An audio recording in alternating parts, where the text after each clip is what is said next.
इस कार्यक्रम के पुण्यार्जक हैं डॉक्टर पूरन चंद्र जैन, तारा चंद्र जैन, श्रीमती ममता जैन, मयंक जैन, श्रीमती सुप्रिया जैन, मास्टर प्रियंक जैन एवं समस्त वैद्य परिवार।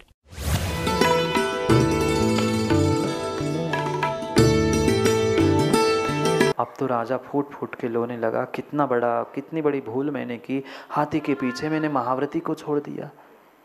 मुझे तो उसकी सुरक्षा करनी थी, ठीक है, उस सब बातें पर पड़गान तो मैं करता। पुनः खेद के साथ कुछ दिन बीतते हैं। पुनः वो दिन आता है जब मुनिराज पुनः मुद्रा लगाकर नगर के ओर बढ़ते हैं। जैसे ही पुनः नगर की ओर बढ़ते हैं, नियोग मुनिराज के भी अंतराय का था। उनकी तो निर्जरा हो रही थी, पर यहाँ वो सुमित्र कर्म बांध रहा था। उसने पुनः इस महीने भी आज्ञा दी थी कि पड़घान तो मात्र मैं करूँगा। माताओं, ऐसा कभी मत करना, ऐसा कभी मत करना, ऐसा कभी मत करना। आपको लगाना है चौका, खूब लगाओ, खूब शुद्ध भोजन करो। आज की व्यवस्थाएं बिगड़ चुकी है। पहले ये श्रावक नियम लेता था कि महाराज जी हम 10 दिन शुद्ध भोजन का नियम ले रहे, हम 5 दिन, हम 2 दिन, हम 1 दिन शुद्ध भोजन का नियम लेंगे। आज कहने आते महाराज जी 2-3 दिन की ही छुट्टी है, फिर देख लेना, 3 ही दिन, 5 ही दिन, 2 ही दिन लगा पाएंगे, आप हो जाए सो हो गया कल्याण। मत करो विघ्न माँ। अपने लगाने के चक्कर में ये कभी मत कह देना तुम्हारे यहाँ तो महाराज जाएंगे, हमारा चौका खाली जाएगा, तुम बंद करो। अपना पुण्य आजमाओ ना, अपना पुण्य आजमाओ। तुमने अगर पिछली पर्याय में किसी को दान देने में, धर्म कार्य में विघ्न किया है, तो नियम से तुम्हारे जीवन में विघ्न आएंगे, अंतराय आएगा ही आएगा। 2 क्या 4 क्या 15 दिन महीने पड़गाते रहना, तुम्हें पड़गान नहीं मिल सकता अगर कहीं ना कहीं तुमने विघ्न किया है धर्म कार्यों में। ऐसे भी जीव है निरर्थक लोगों को और धर्म आयतनों पर ऐसे कोर्टों पर ऐसे मंदिरों पे केस लगे हैं प्रदीप जी, जिनको कहना संभव नहीं है। और दूसरे किसी ने नहीं लगाए, हमारे तथाकथित धर्मात्माओं ने लगाए है। काय के धर्मात्मा और कॉलर खड़ी करके सम्मान का समय आता है तो वे ही खड़े हो जाते हैं। पूजा पाठ, तुम्हारा दान अभिषेक करना प्रदीप जी व्यर्थ है। काय के लिए जैन समाज के? और फिर भी सबसे, क्योंकि पैसे मिलने की संभावना है, उम्मीद है, तो सुनील जी सबसे पहले उन्हें ही श्रीफल चढ़ाते, आओ भैया तुम्हारा भी सम्मान कर दे। ऐसे समाज को, लोगों को समाज में और जैन नाम लिखने का भी अधिकार नहीं है अधिकार। अरे ऐसे गोदा जी हम दृश्य देख के आए हैं कि वे जैन साहब जिस मंदिर से जुड़े, उन मंदिरों पे, उन कमेटियों पे, अरे तुम्हारी पर्सनल रंजिश है, पर्सनल निपटाओ ना। मंदिरों को और तीर्थ क्षेत्रों को क्यों लपेटे में ले रहे? थोड़ा तो विचार करो। हम अपने नाम के सामने जैन साहब लिख रहे हैं, तुम वह केस करने के लिए झूठे दस्तावेज पहुंचा रहे पीसी जैन साहब का। एक जगह तो वो थाने वाला क्या कहते, दरोगा जी हमारे पास आया, महाराज जी ये क्या चल रहा है? एक आपके समाज का ही व्यक्ति आपके समाज के और आपके मंदिर के विरुद्ध एफआईआर और लिखने आ रहा है, हम क्या करें? वो कितना धर्मात्मा, वो हमसे पूछने आए, महाराज जी हम क्या करें? वो व्यक्ति दूसरा लिखने वाला भी जैन है और लिखाने वाला भी जैन है, हम किसकी माने? हम तो जैन समाज को बहुत एक उच्च स्थान पर देखते हैं, और तुम कहाँ जा रहे हो? हम दूसरों के लिए विघ्न नहीं कर रहे, दूसरों को बदनाम नहीं कर रहे हैं, अपने धर्म को और अपने आप को ही विघ्न और अपने आप के ही बदनाम कर रहे हैं। ये भूल मत करो।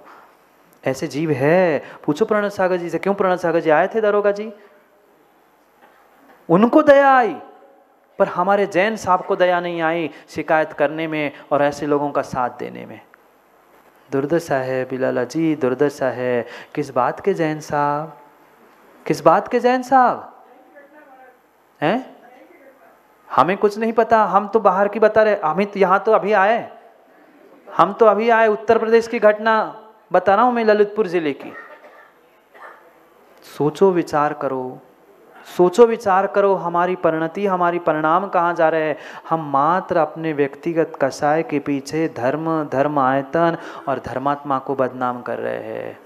मैं कई बार कह चुका हूं, जितना पापी धर्म को बदनाम नहीं कर रहा है गोदा जी, उससे कई ज्यादा ये ढोंगी धर्मात्मा, धर्म के ठेकेदार धर्म को बदनाम कर रहे हो।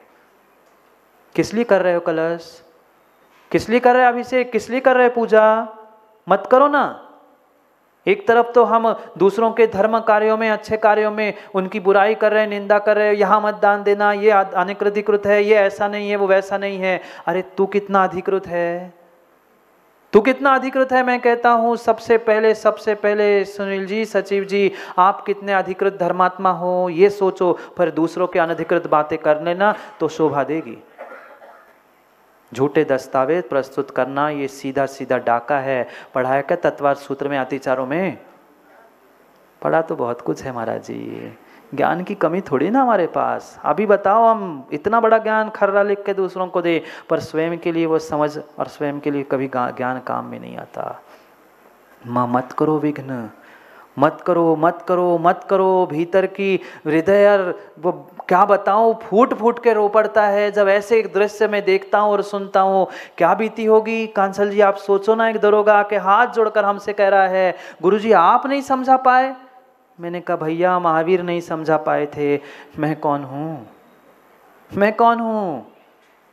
ये विघ्न संतोषी जी बिजुका टाइप के हर समाज में, हर नगरों में भरे पड़े हैं। ना खाते हैं बेचारे, ना खाने देते हैं, ना स्वयं मंदिर जाएंगे, ना दान पूजा करेंगे, ना दूसरों को करने देंगे। अरे तुम्हें नहीं करना है मत करो, भला किसी का ना करो तो बुरा किसी का मत सुनो। मत करो बुरा, मत बिखेरो फूल, पर काटे तो मत बालो। नहीं करो ना। आपको किसने जबरदस्ती की है दान पूजा की? पर जो कर रहा है अच्छे भावों से, कहीं किसी गुरु से जुड़ रहा है, कहीं किसी परमात्मा से जुड़ रहा है। आज नीरज जी युवा पीढ़ी क्यों नहीं जुड़ पा रही? इन तथाकथित धर्मात्मा जो ठेकेदार बनकर अपने आप को सब कुछ समझते हैं, चाहे संघ के हो, चाहे मंदिरों के हो, चाहे नगर समाज के क्यों ना हो, उनके कारण से आज युवा पीढ़ी धर्म से जुड़ना नहीं चाहती। वो कहती हम अच्छे, हम कम से कम पाप कर रहे हैं, दुकान में कर रहे हैं, लड़ रहे हैं, कम से कम व्यापार में लड़ रहे हैं, ये तो मंदिर में और कोर्ट कचहरियों में लड़ रहे हैं, उनसे अच्छा कि हम दूर ही से ठीक है। हम आने वाली पीढ़ी को क्या दे रहे हैं? आने वाली पीढ़ी को बुखारी जी क्या दे के जाओगे? ये लड़ाइयाँ तुम्हें ये धरोहर के रूप में आगे सौंप के जानी थी। आने वाली पीढ़ी को पहुंचा दो ये केस इसके नाम से उसके नाम पे ट्रांसफर। क्या चल रहा है? ये विघ्न विघ्न विघ्न तुम्हारे जीवन में ऐसा ऐसा ऐसा घुल रहा है कि विष से भी बहुत बड़ा दुख तुम्हें आने वाले समय में देने वाला है। मत करो व्यवस्थाओं के पीछे अपनी स्वयं की अव्यवस्था। मत करो व्यवस्थाओं के पीछे। अरे साधु की तुम क्या खा बिलाला जी व्यवस्था करोगे? जिन्होंने घर परिवार सब कुछ छोड़ दिया, उनकी आहार की विहार की तुम व्यवस्था करोगे? ये तुम्हारा कर्तव्य या था, तुम्हारा पुण्य था कि तुम्हें सौभाग्य मिल रहा है कुछ करने का, पर ठेकेदार बनकर नहीं, सेवक बन के काम करो तो पुण्य मिलेगा, नहीं तो पाप के अलावा कुछ नहीं मिलेगा। मैं पुनः कह रहा हूँ, बुरा लगे तो क्षमा कर देना, पर जो सत्य लिखा है वो तो कहना ही पड़ेगा ना माँ। सत्य लिखा है वो तो कहना ही पड़ेगा, कहना ही पड़ेगा। ये ही सत्य है। पूजा दूसरा कर रहा था, 4 लोग 10 लोग पूजा कर रहे थे, पूजा में भी विघ्न किया। नहीं करते माँ, फुसुर फुसुर खुसुर फुसुर खुसुर फुसुर, प्रवचन चल रहा है, स्वाध्याय चल रहा है, पढ़ाई चल रही है, चल ही रही बातें, पूजा भी चल रही है, वहाँ शांति धारा भी चल रही है, तो 10 मिनट की शांति नहीं। ये मंत्र पढ़ो, ये करो, ऐसा करो, ऊपर सर पे करो, पैर पे करो। अरे कहीं तो कर रहा है, शांति से करने तो दो, पर शांति नहीं। अरे उसने ऐसा किया, उसने वैसा किया, हो गया। वहां शांति धारा चल रही है, यहाँ जोर जोर से पूजा शुरू कर ली। विघ्न कर रहे हो उसके लिए नहीं। हमें तो ये लग रहा है मजा ले रहे हैं हम उनकी, कर पूजा में जोर जोर से चिल्ला के, बजा बजा के, फोड़ फोड़ के बर्तन। कितने बर्तन पिचक गए मंदिर के जाके जी? कितने बर्तन पिचक गए? किसने फोड़े? बर्तन तो फोड़ रहे हो, पापों को फोड़ो ना। बर्तन क्या फोड़ रहे हो? दूसरों को विघ्न करने के लिए। जैसे ही दिखता है दूसरा कोई शत्रु है, जोर जोर के बजा बजा के पूजा शुरू हो जाती है। ये तुम दूसरों की पूजा में विघ्न कर रहे हो। दूसरे के स्वाध्याय में विघ्न कर रहे हो, दूसरों को दान देने से रोक रहे हो, ये तुम्हारे लिए अंतराय कर्म का निमित्त बनेगा। भगवान के दर्शन करने भी ऐसे खड़े हो गए कि पीछे वाला तुम्हारे पेट के दर्शन करके चला जाए बेचारा। हाँ, ये विवेक रखता ही नहीं। हम तो माला फेरे थे, हम तो अरे करने ही थे तो पीछे साइड में जाओ ना, कहीं किनारे पे खड़े हो, पीछे में खड़े हो गए कायसर करने, पीछे ही के खड़े हो गए पूजा करने के लिए। पीछे वाले का क्या हो रहा है, उसके कारण मुझे अंतराय हो रहा है, ये कभी विचार किया नहीं। मत करो, मत करो। मैं पुनः पुनः कह रहा हूँ, धर्म कार्यों में, श्रेष्ठ कार्यों में किसी भी प्रकार से ये अंतराय विघ्न मत करो। नहीं कर पा रहे हो तो कोसों दूर हो जाओ, पर दूसरों की अच्छाई में टांग अड़ाकर उनकी अच्छाइयों को फाड़ने का प्रयास मत करो। मत करो। क्या कमाओगे बुराई करके? क्या कमाओगे बुराई करके? जिसकी जो हरकत है, जिसकी जो आदत है, वो सुधरने वाली है क्या? कभी नहीं, कभी नहीं, कभी नहीं, कभी नहीं। 12 वर्ष पुंगरिया में, जानते हैं ना मोदी जी, आप तो कंसल जी बुंदेलखंडी हो, आप तो बहुत अच्छे से जानते। 12 वर्ष पुंगरिया और आगे की डैश डैश डैश सब समझदार है। जिसकी जो आदत है वो करे ना। हम किसी की बुराई, हम किसी के कार्यों में विघ्न करके हमारे लिए असंतोष क्यों कर रहे हैं? भूल मत करो, भूल मत करो। हम खाए, दूसरों को खाने दे, पुण्य दान का नहीं। हम करें धर्म, दूसरों को भी करने दो। और नहीं दूसरों की दृष्टि है, नहीं दूसरों के बारे में अच्छा सोच रहे, अपने लिए तो अच्छा सोचो। पर अपने लिए अच्छा तभी होगा माँ, जब तुम दूसरों के लिए अच्छा सोचोगे। दूसरों के लिए अच्छा सोचोगे। साता वेदनी, असाता वेदनी के सूत्र तो याद है ना। दूसरों को, स्वयं को दुख शोक तापा क्रंदन, मुझे दुख शोक ताका क्रंदन है। साहब दूसरों के लिए भूत वृत्तानुकंपा दान सराग संयमी दूसरों के लिए करेंगे तो ये सब कुछ मेरे जीवन में घटित होने वाला है। मत डालो अंतराय, मत डालो अंतराय। उस सुमित्र ने अंतराय डाला था, सुमित्र ने अंतराय डाला था, राजा सुमित्र ने अंतराय डाला था सुषेण मुनि पर। तीसरे महीने भी वे जब मुद्रा लेकर निद्रा लगाकर नगर में पहुंचे, नगर में पहुंचने ही वाले थे कि नगर में अचानक भयानक आग लग गई। अब आग बुझाओगे? तुम राजा हो, तुम आग बुझाओगे कि पड़घान करोगे? आग बुझाने के चक्कर में पुनः निर्ग्रंथ मुनिराज आए और पुनः लौट रहे। अभी भी वे अपनी चर्या में, अपने महाव्रतों में, अपने पूरे पूरे पूरे भावों से निर्विकल्प थे।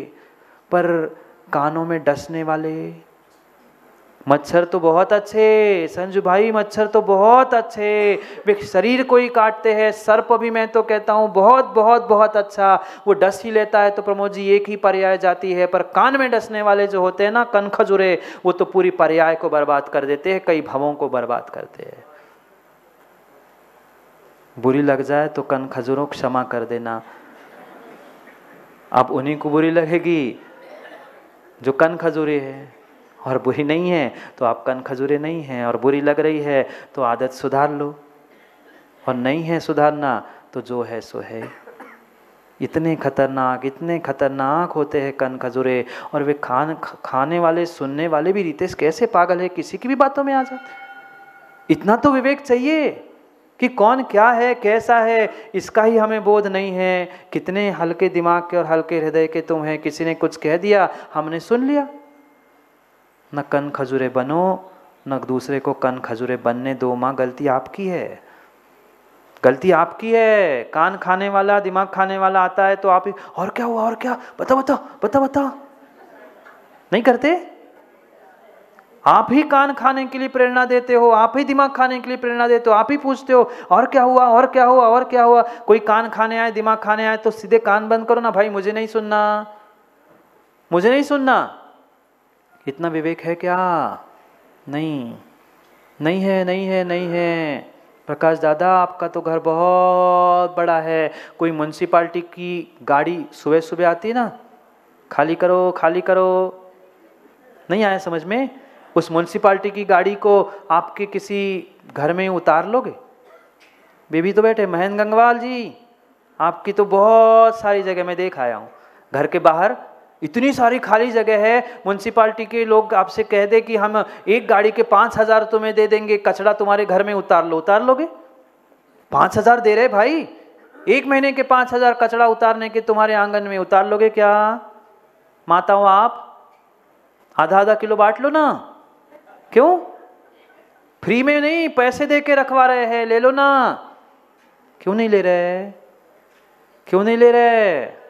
पैसे देकर भी कोई कचरा खरीदना नहीं चाहता, घर में रखना नहीं चाहता, आंगन में नहीं रखना चाहता। फिर दूसरे की बुराई, कान खजूरे जब तुम्हारे घर में अपने हृदय में देके जाते, तब कह दो ना कि भाई मेरे दरवाजे बंद है, मैं कचड़े को नहीं रखूंगा।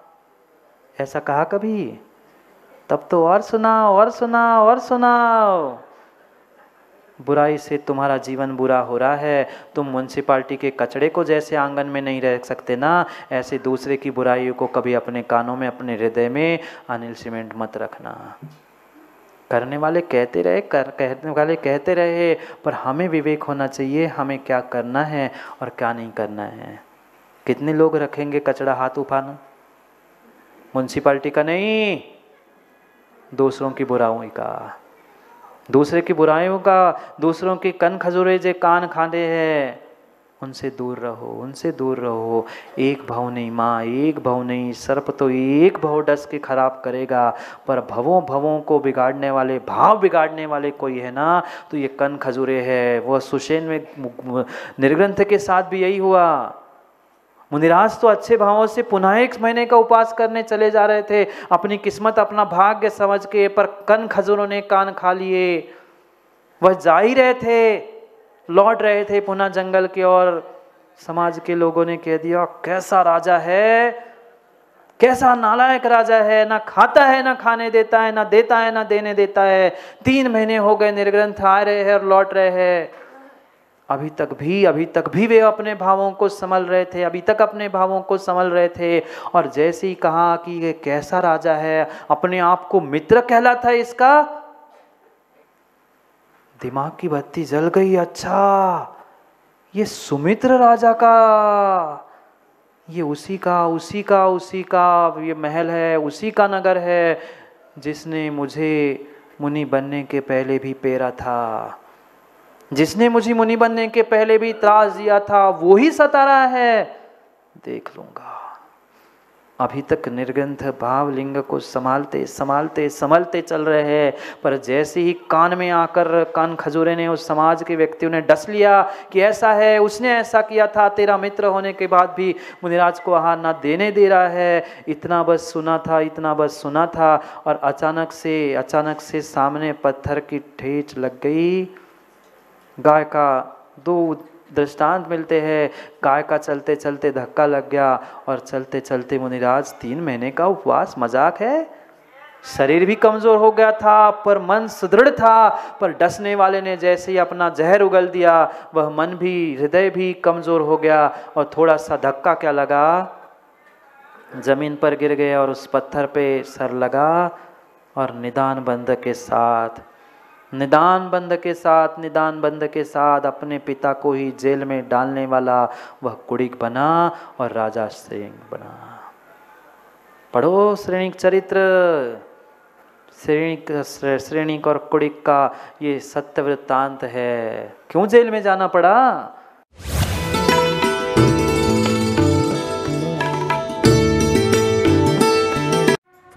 इस कार्यक्रम के पुण्यार्जक थे डॉक्टर पूरन चंद्र जैन, तारा चंद्र जैन, श्रीमती ममता जैन, मयंक जैन, श्रीमती सुप्रिया जैन, मास्टर प्रियंक जैन एवं समस्त वैद्य परिवार।